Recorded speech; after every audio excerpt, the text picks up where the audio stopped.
Hey guys, welcome to another episode of Eyes On. We got a special Greek Independence Day episode for you. Joined here with Marc Polymeropoulos, former, obviously, senior CIA officer. Uh, we're going to go on one topic. It's going to be fast and loose about what went down yesterday with the signal chat from the article in the Atlantic, which pretty much spelled out what was what. So, Marc, how's it going, man? Have you ever sent secret stuff to people on Signal, like while you were working? Just to you. Oh, I mean, that's just to it. you and Jack. I mean, come Yeah. on. No, well, first of all, I think this is a significant because now the two Greeks have taken over the show. Yep. No more Um, Marines, it's just yeah, Greeks no now. more Marines and other riffraff around, and so this is important. It is Greek Independence Day, and we could probably do a whole podcast on how our fellow Greek Americans were kind of snowed, so many of them into the MAGA world, but that's for another time. So I will Yeah. just say that I will note I was not invited in my view, as I am a prominent Greek American, I was not invited to the White House yesterday. I saw some of I knew a couple kids that were there. Right, right. So I get so the way I put it out on social media, I guess they lost, my invitation in the mail. Yeah. Yeah. Well, you probably Okay. didn't even probably didn't uh give money to like the inauguration or some shit, you know what I mean? To get the I invite. I did not do that, but thanks for having me on, D. Really an astonishing 24 hours with this explosive report in the Atlantic, which I think for many of us in the national security world, left us kind of gobsmacked.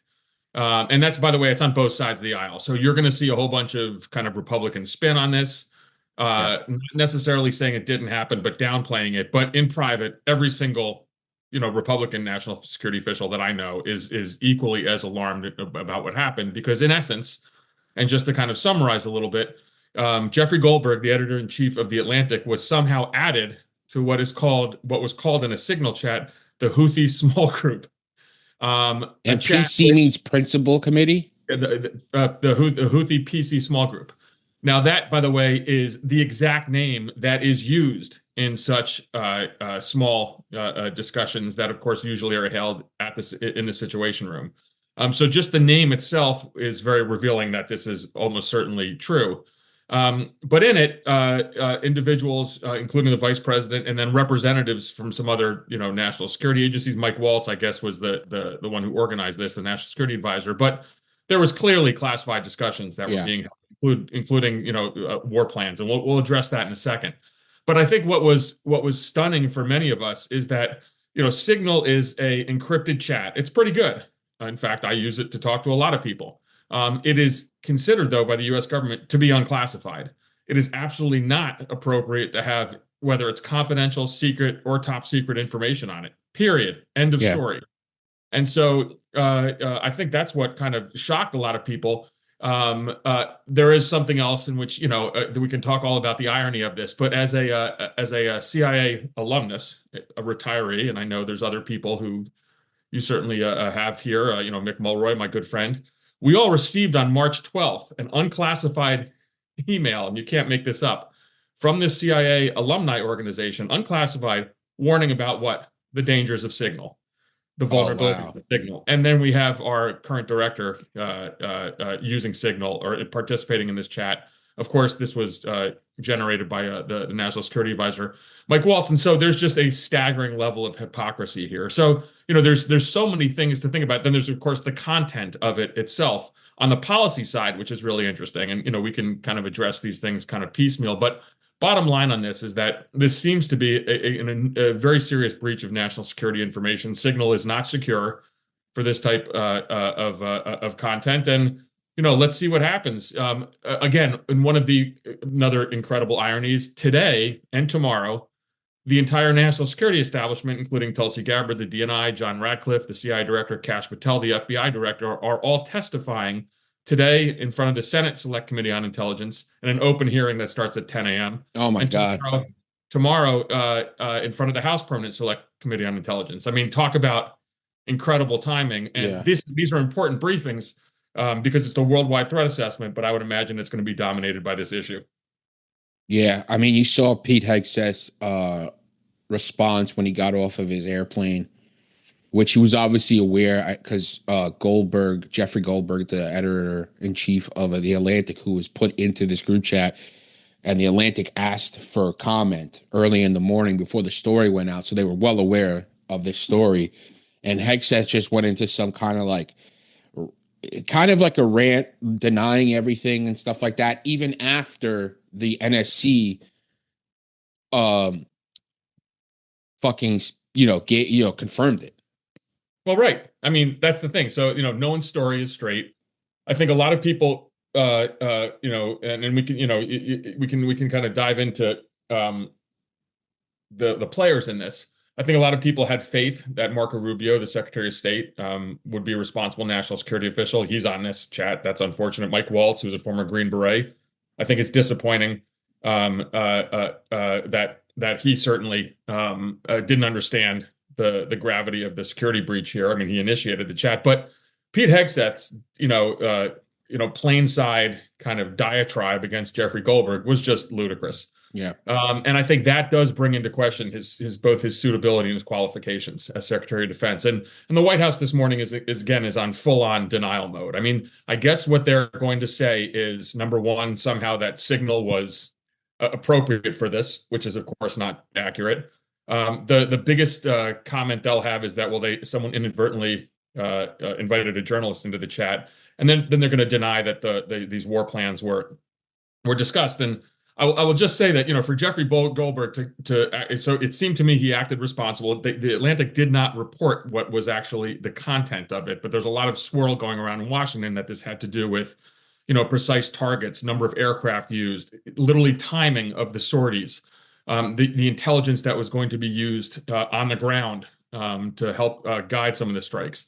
And so presumably the Atlantic has this stuff. And, So the White House denials, are kind of interesting because at some point, someone's not telling the truth, and it certainly seems to be that the White House is spinning now. There's also some reports that Mike Waltz's job might be in jeopardy. I saw that. Yeah, I think that's probably because for two reasons. One is that this embarrassed the administration. Trump doesn't like this, but what's really interesting, and maybe we can, I think we can establish the fact that this was a extraordinary security breach. Let me also say, D, that myself. Or any others in the national security world, if we had done this, put this type of information on Signal, we would not only be fired, we'd probably be prosecuted. Yeah. So let's just say flat out. Yeah. The double standard's enormous. But the content of the actual messages, and we can dive into that for a sec. I know this is a quick emergency pod, is fascinating because it shows policy differences. You have J.D. Vance, who is not advocating for the strikes. You have Stephen Miller, the deputy chief of staff, then coming in from kind of left field and saying, "Hey, this is what the president wants. Do it." And end of story. And J.D. Vance kind of comes in, and then there's this kind of discussion between Vance and Pete Hegseth, shitting all over the Europeans, saying how pathetic they are. Now, of course, in Europe, I have a lot of friends in Europe. I certainly have a lot of contact with Europe, former national security officials there. They're focused on that. They're like, "Holy crap, these fuckers really do hate us." Right. These are internal communications. And so I think in some ways, President Trump is probably pissed as well because this shows some fissures within the administration. And P.D. Vance actually saying in one of the chats, basically, that, the president really doesn't get it here. So it's a bit embarrassing for him. So again, there's so many facets of this. There's the security breach, there's the incompetence of inviting a reporter, and then there's the content of the exchanges, which do show some of the inner kind of workings of the Trump administration, perhaps some of the fissures there, and so this is a scandal for the ages. I mean, not to get too hyperbolic, but I've never seen something like this. And again, The notion people use Signal all over Washington. National security officials use Signal, and probably at times they do so on policy issues that they shouldn't. They do not put in strike plans. Right. That's what I was just going to. Yeah. They don't run a small group. Again, this is a meeting that should be held in the Situation Room. And the other part too, D, it's important to note, there's a massive communications infrastructure that all of these officials have at their disposal that follow them around, both static at their house and mobile. Like this, there's no reason to do this other than laziness. Right. Even Mick, who was Deputy Assistant Secretary, said, he's like, there's a protocol to this. We get secure communications from laptops to phones even, right? So you can have these kind of conversations without putting it on a commercial app that, yeah, it might be encrypted, but like my question is like, if your phone's compromised, they can't see what you're typing in Signal. If your phone compromised, the whole thing's compromised. Right. I mean, again, Signal is not approved for this. Right. And let me just say once again, the CIA Alumni Association on March 12th, in an unclassified letter that we all got, and I can say this because it's unclassified, basically gave us guidance that Signal was not secure, was vulnerable, and here's some things you can do to kind of tighten stuff up. And one of the things that is still we still don't know, D, is Signal is usually used on your phone. Sure. And so are these the personal phones of these U.S. government officials? Again, a massive violation. The final piece on this is Steve Witkoff, the Middle East slash Russia Ukraine envoy, was actually traveling in Russia, and apparently he joined the chat on his phone. Again, Russia being a denied area, along with Beijing, a place where you would never do this. And again, any ordinary national security official would be fired and perhaps prosecuted if they had done it. So, the double standard is enormous. And I would say, look, this was a mistake. Got it. But it's worth pointing out, and I'm sorry, maybe some listeners won't like this, but the incredible hypocrisy. And you could do, maybe this is a good project for you, D, alongside whenever this pod comes out. You could do a compilation of Hegseth, Tulsi Gabbard, John Ratcliffe, and certainly Mike Waltz, and how they eviscerated Hillary Clinton for the whole issue with her server. Yeah. And Marco Rubio as well, on and on and on. And frankly, this issue and the Hillary server issue was a real one. That's not good what she did. This is far worse.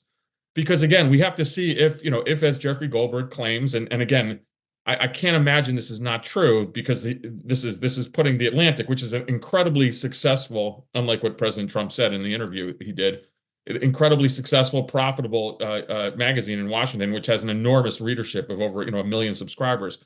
They wouldn't put their reputation on the line on this, and so the truth is eventually gonna come out. I mean, they're kind of, the administration is hanging on the precipice right here. So there's some word that, I mean, and this is just speculation, that the reason why Jeffrey Goldberg was added to the chat is because Mike Waltz regularly leaks some stuff.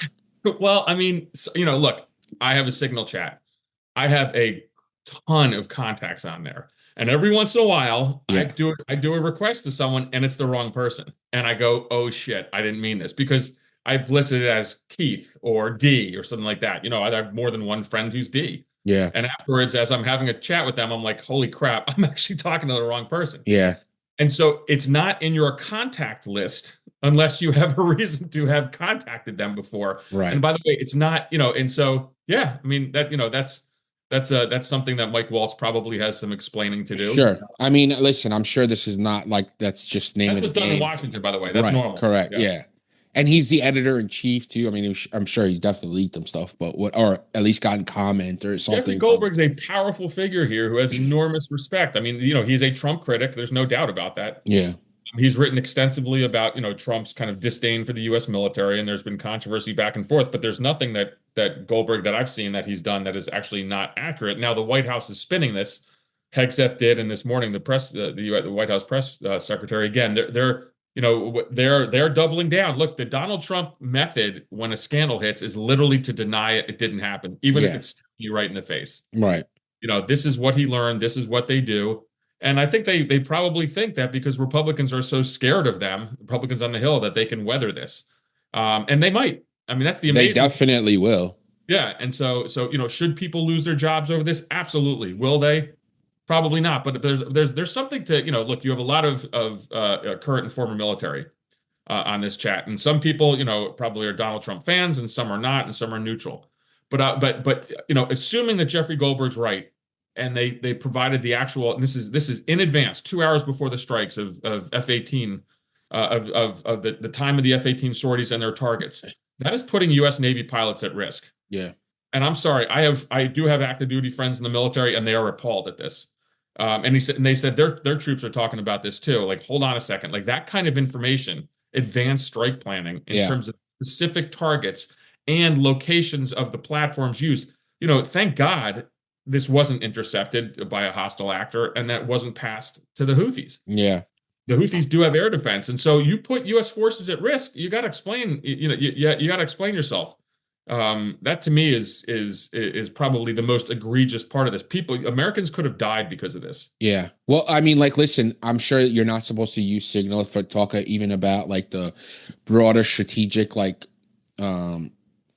policy and stuff like that, but that part of the conversation wasn't really that spicy outside of like kind of gossipy spicy until Hegseth dropped the the plans that we haven't seen of the strike. That's what's going right. on, what's what, you know what I That's mean? right. Like, Yep. And let's yeah. And so again, that's kind of the holy grail here. That was the oh crap moment. Because people do use signal for stuff that they probably shouldn't, and across administrations, but not to this level again. That could have gotten Americans killed. I want to make one point. I love the show. I love coming on. I've been on a million times. I'm sure I come on and some people get pissed because they know I'm a Trump critic. they'll get But over I it. would remind folks who are listening here that, and of course I have I'm a contributor for MSNBC, but during the Afghan withdrawal, which was a debacle, I went on MSNBC literally every day on Morning Joe and other places, and I slammed the Biden administration mercilessly to the point where I think people were starting to get pissed at me. But I was so outraged at what happened. Because why? Because I call it like I see it. And what I would ask that kind of the more conservative, members of your audience, just step back and take a look and say, look, it's okay. When an administration screws up, they have to take responsibility. They have to take ownership of this. Defending them, to the T is just, it goes to a level of kind of, being out there in the middle of nowhere that I can't even believe. There's a friend of mine. He's very conservative. He writes for the Washington Examiner. His name is Tom Rogan, great national security journalist. And I'll read you a tweet he put out, and which I think is really important. And he said, if your perspective is that the signal chat controversy is just media bias or Democratic partisanship, you either don't understand basic military operations, or more simply, you just don't give a shit about Carrier Air Wing 1 aviators. Meaning that even on the conservative side of the house, Tom Rogan is conservative. He writes for the Examiner. He's a friend of mine. I do have friends on the right, actually, a lot of them. He gets it. And what he's saying is like, yeah, this is not good. Sorry. And no amount of bullshit and spin is gonna kind of come around in this. And so there's got to be some accountability. Yeah, well, earlier today on Fox News, Senator Tom Cotton came out and said that the Biden administration actually approved Signal as an app to use, which is not true. So like you have not only just the administration doing it from the press, like the briefing room, you have people on the Hill too that are also like, trying to spin this. And it's just like, it's unspinnable because the NSC spokesperson confirmed it. Or you're defending the indefensible. What Tom Cotton said, it doesn't even matter. I mean, are we really going to blame Biden for this? I mean, that is pretty extraordinary. And Tom Cotton knows better. I mean, geez. I mean, well, you read that in the chat, that part where that was released, like their whole media strategy was blame Biden and some other, so the wild thing about where I live in Northern Virginia is that, I see Tom Cotton at high school baseball games. Josh Hawley is a senator. He lives around the corner from me. So all these people, and they all know better. And so, we live in this weird bubble in DC where you look at people and you just, they don't believe this, but they just feel like they have to say it because they have to blindly defend the administration. What I would like to see is, and I watch this closely. Again, I have friends over at Fox. I want to see some Fox News. Brit Hume did. Yeah, I saw that. I want to see some Fox News commentators and some of the staff and the journalists there. Just come out and tell the truth. Hey, this was wrong. Just like I did on MSNBC, the Afghan withdrawal, I was merciless against the Biden administration. I know, by the way, that the White House watches that every morning. And I was like, look, I have to stay credible. So, it would be nice if people could actually tell the truth right here. This is a gargantuan fuck up. There should be accountability. And then you move on, by the way. And here's the amazing thing. The strikes on the Houthis, I totally support. Right. I think it's actually really good that we're taking it to the Houthis. But that's not the issue here. And so I think they're, we'll see in the kind of the days or weeks ahead. The one thing, D, is that you never know, because some other kind of I was national just gonna security say that. debacle is going to happen Yeah. tomorrow, and this kind of goes. There's going to be some scandal, like Elon's going to do something, or something's going to happen, and it's going to fade away. It might carry on for today and tomorrow because of the hearings going on, and that's going to become what this is about, the hearings for sure. But yeah, I can't see it lasting more than a few days because there's something else on the horizon coming. Well, I mean, and again, there are things that actually, I mean, the American people should care about this. Military veterans and active duty should care about this. People in the national security world. But you know what? There's also, the kind of the Trump administration's whole process on Doge, and now this kind of assault on Social Security. I mean, that's what Americans are really going to care about. Yeah. So who knows? But again, good emergency pod. We needed to do this. Yeah, this was great. I was fired up, and again, I would just kind of urge listeners to keep an open mind, because when something bad happens, you got to call it out, and you call it out on both sides, and that's what I try to do. I certainly know that's what you and the team house always try to do as well. Well, I was talking to somebody a couple of people yesterday, and I'm like, listen, me and my half criminal friends in Brooklyn have better OPSEC than these guys do. That's right. It's like, what are you guys even thinking? Like, maybe having the policy discussion about the strategy, that's one thing for sure. Fine. But once like Pete Hexas dropping like a PDF of like, here's the whole plan of what we're going to do, names of targets, everything in a signal chat. I mean, it's dude, they must have given you a briefing when you on your first day, right? Like they must have given you a briefing. So Signal, again, from an unclassified message from the CIA Alumni Association located at CIA headquarters instructing retirees that Signal is not secure. Right. I mean, that's on March 12th. And I believe in February, the NSA, National Security Agency, did the same thing, put out an unclassified statement as well. You can't make this up. No, it's unbelievable. Dead. So. And just the title of the title of the piece in the Atlantic was hilarious and also scary. Like the Trump administration sent me the war plan for. Pretty wild. That's insane. All right, Marc Polymeropoulos, check him out. All his links will be in the description. You can follow him on Twitter, Blue Sky, everywhere else. MSNBC contributor. New podcast is cooking. I know it is. Can't talk about it, but stay tuned. Stay tuned for that. And if you want to support the show, patreon.com/theteamhouse. Thanks, Marc. This was awesome. Take care, brother.